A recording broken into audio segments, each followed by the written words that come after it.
Assalamualaikum warahmatullahi wabarakatuh. Selamat sore teman. Selamat jumpa kawan. Salam bahagia selalu. Sore ini kita akan memperbincangkan tentang kualitas komunikasi dari sisi komunikator. Kita tahu ya, pesan itu seringkali membuat kita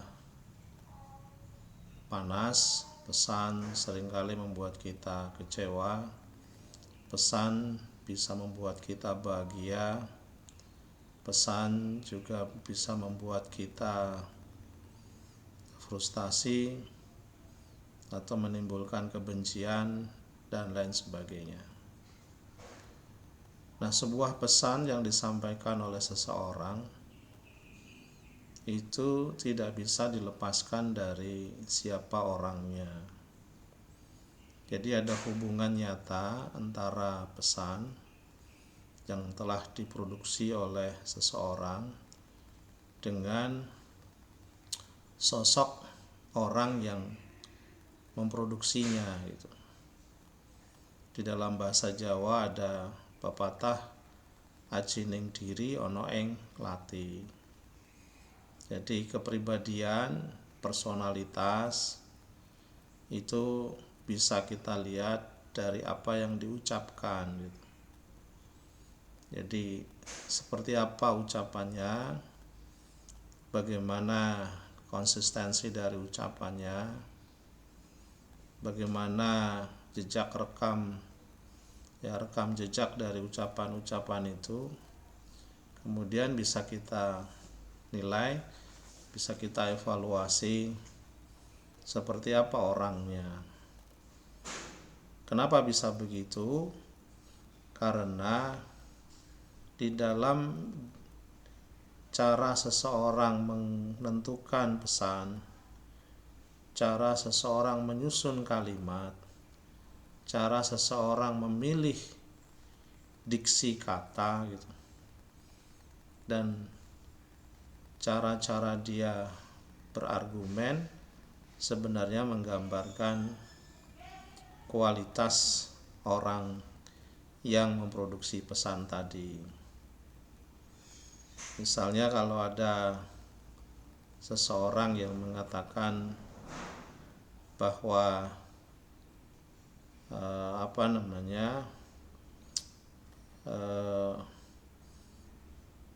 kaitannya dengan umpatan misalnya begitu, atau analogi-analogi yang sifatnya meremehkan orang lain atau memicu pro dan kontra, kontroversi, menyukai hal-hal yang sebenarnya sederhana tetapi disampaikan dengan cara yang rumit dan berbelit-belit, menimbulkan penafsiran yang beragam gitu.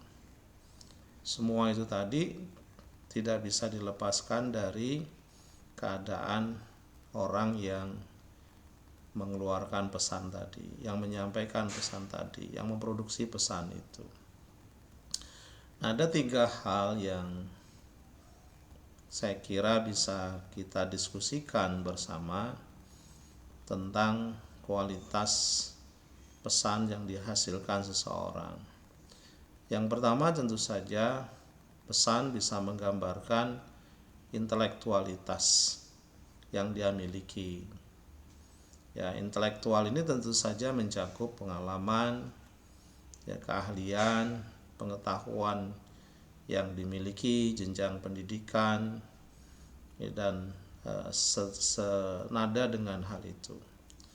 Nah, maka cara orang menyusun pesan, menyajikan kata-kata, membangun argumen, mengekspresikan pandangan dan gagasan, itu tidak bisa dilepaskan dari intelektualitas tadi.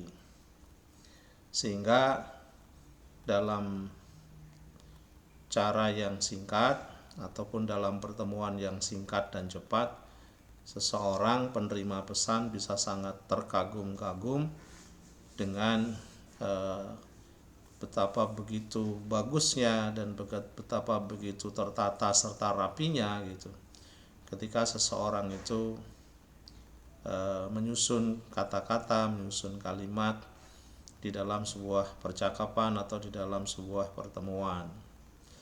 Dan aspek semacam ini menggambarkan tentang kecerdasan seseorang. Dan biasanya ketika kita baru bertemu dengan orang tersebut, kita bisa langsung terkesima gitu. Karena yang kita ukur adalah kecerdasan orang itu. Jadi omongan itu menggambarkan kecerdasan.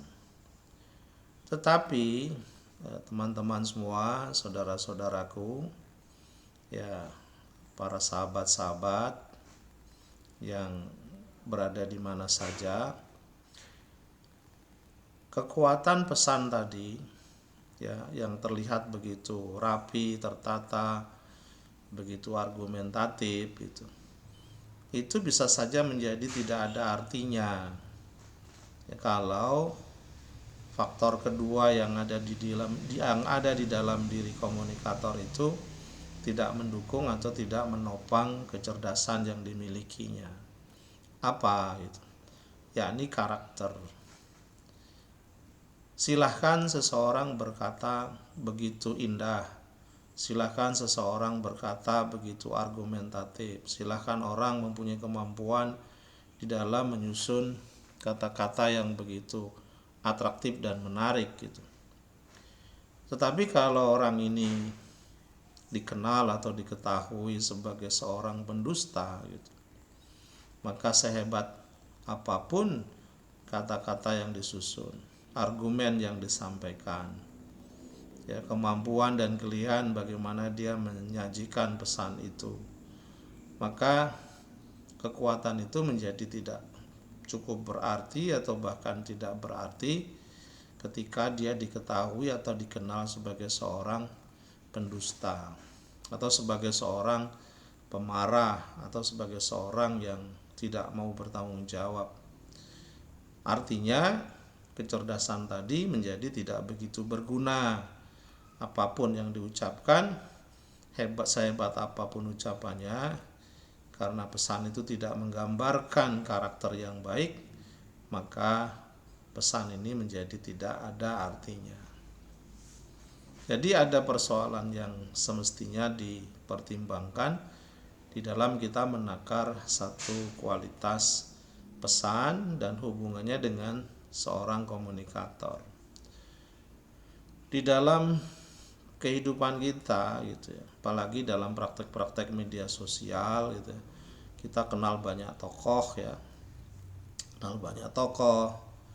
ya, ada tokoh politik, ada tokoh militer, ada tokoh kepolisian, ada menteri, ada presiden gitu.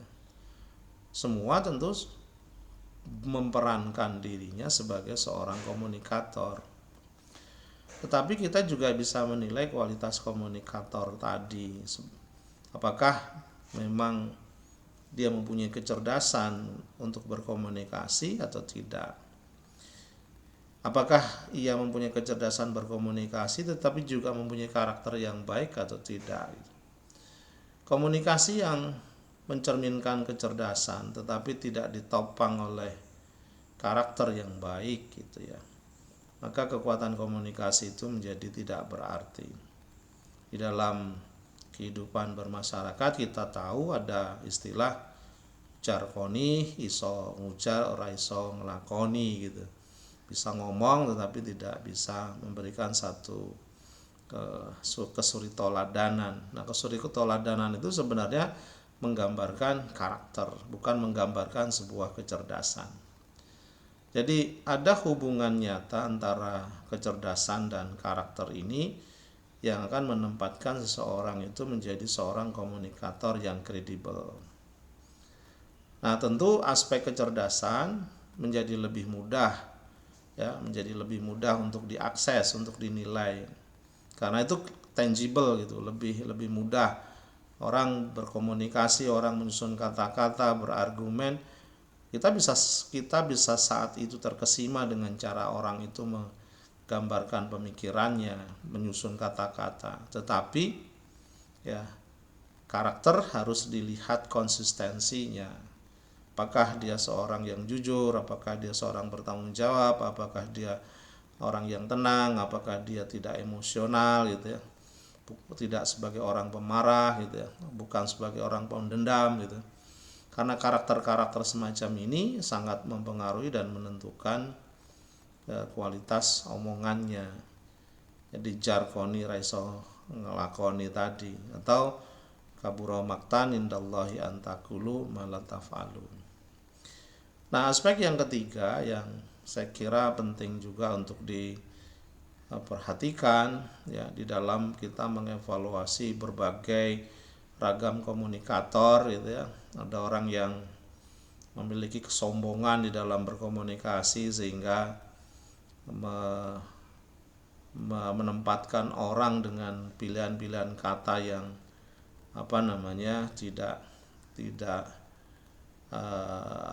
tidak menghargai gitu ya. Itu menunjukkan satu karakter. Misalnya, memang kamu siapa gitu, jabatannya apa gitu. Jadi ketua RT saja belum pernah, kesini saja gitu, saya tunjukkan ke mukanya gitu. Nah, istilah-istilah pilihan-pilihan kata itu sebenarnya menggambarkan tingkat kecerdasan dan tingkat karakter, kematangan karakter yang dimiliki. Ada pilihan-pilihan yang begitu banyak dan terbuka yang bisa menggambarkan kualitas intelektualitas yang dimiliki dan kematangan diri yang tergambar dalam karakter yang dimilikinya. Nah, persoalan yang lain yang terkait dengan persoalan ini adalah menyangkut ketulusan di dalam berkomunikasi. Ketulusan ini menjadi sangat penting gitu untuk menggambarkan bagaimana kredibilitas komunikator itu bisa kita dapatkan atau bisa kita peroleh ya. Ketulusan ini sebenarnya adalah antara apa yang diucapkan gitu ya dengan apa yang menjadi tindakannya dan apa yang menjadi hatinya, itu sinkron. Tidak ada dusta di antara kita, tidak ada sesuatu yang disembunyikan sebagai sebuah kepentingan yang tidak ingin diketahui oleh orang lain, atau kita membencinya bila itu diketahui oleh orang lain karena ada motif-motif yang tersembunyi.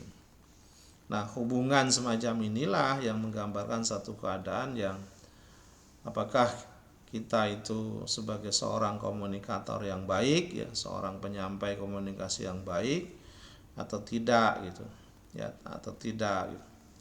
Saya sering menggambarkan satu keadaan semacam ini. Ada orang yang bodoh tetapi jujur, kemudian ada orang yang pintar tapi pendusta gitu. Mana yang lebih memberikan kesan impresif pada awalnya? Tentu orang yang cerdas. Orang cerdas pasti berkomunikasinya luar biasa. Ya, orang yang cerdas berkomunikasinya biasa. Tidak salah karena dia cerdas, karena dia berpengalaman. Sementara orang yang bodoh berkomunikasinya barangkali sering melakukan kesalahan-kesalahan, kesalahan pengucapan, kesalahan alur di dalam menyampaikan alur berpikirnya gitu. Itu karena dia bodoh. Tapi orang pintar tidak katakanlah tidak begitu gitu. Dia orang pintar dengan orang bodoh di dalam berkomunikasi, di dalam menggambarkan kecerdasannya pasti akan berbeda. Orang pintar cerdas di dalam menyusun kata-kata, menyusun kalimat-kalimat, membangun argumen, sementara orang bodoh tidak mempunyai kemampuan semacam itu. Tetapi orang bodoh ini jujur. Jadi kesalahan-kesalahan di dalam berkomunikasi tidak dimaksudkan secara sadar untuk menipu orang lain, karena dia punya karakter yang jujur. Sementara orang yang cerdas, pendusta gitu ya, kecerdasannya itu menopang karakternya ya, kecerdasannya, pengalamannya, keahlian menopang wataknya yang culas tadi, sehingga kesalahan-kesalahan di dalam berkomunikasi, pemutarbalikan kata-kata ataupun cara dia menyajikan mengolah kata-kata itu memang didorong oleh karakter yang tidak baik tadi, karakter sebagai seorang pendusta. Nah, tentu di dalam berkomunikasi kita menghendaki ada orang yang cerdas tetapi jujur. Bukan orang yang bodoh tapi jujur, tapi orang yang cerdas, jujur. Nah, mengubah kecerdasan dari bodoh ke pintar itu lebih mudah, ya, mengubah kecerdasan dari kebodohan menjadi pintar itu lebih mudah daripada mengubah, ya, mengubah mengubah sikap takabur, sikap pendusta menjadi sikap jujur. Karena satu berkaitan dengan kecerdasan, katanya dengan otak gitu, sedangkan karakter ini berkaitan dengan hati. Nah, catatan-catatan ini barangkali bermanfaat ya bagi kita semua di dalam melihat persoalan yang berkaitan dengan komunikasi, sehingga kita punya parameter yang baik di dalam menilai kegaduhan-kegaduhan yang terjadi di dalam kehidupan kita berbangsa dan bernegara. Banyak hal yang kecil-kecil maupun yang besar-besar menjadi sebuah perdebatan komunikasi yang marak. Oleh karena itu, mari kita berkomunikasi yang tulus, berkomunikasi yang cerdas, berkomunikasi yang yang jujur, berkomunikasi yang mencerahkan, sehingga di dalam berkomunikasi asasnya memberikan sebuah kejelasan, kemanfaatan, kebahagiaan, dan pada kebenaran itu sendiri. Selamat sore. Assalamualaikum warahmatullahi wabarakatuh.